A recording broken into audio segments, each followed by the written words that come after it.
درنو لیدونکو السلام علیکم. طالبان وايي په افغانستان کې به نوی اساسي قانون جوړ شي. په قطر کې د طالبانو د مذاکراتي ټیم غړي او ویان سهیل شاهین د چین له یو ټلویزیون سره په مرکه کې ویلي دي چې په افغانستان کې به نوی اساسي قانون تدوین او تایید شي.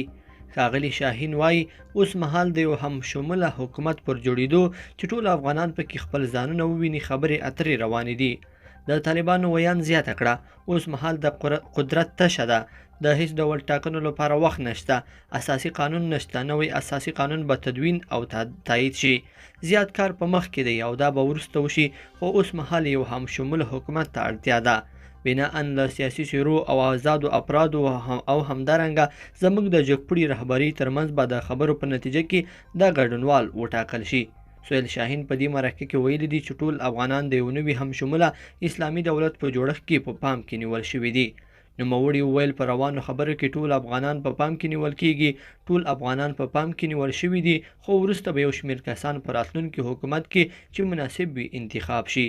دا عمومي کاري چوکاټ دی، هغوی به انتخاب او بیا به ټولو ته اعلان شي.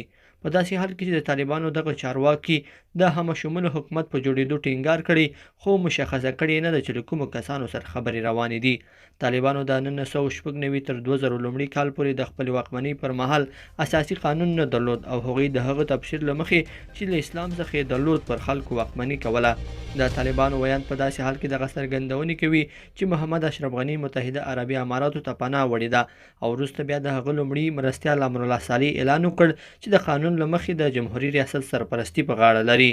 بلخوا د پخواني جهادي قومندان احمد شاه مسعود زوی احمد مسعود د طالبانو پر ضد د مقاومت د پیل خبر هم ورکړی دی.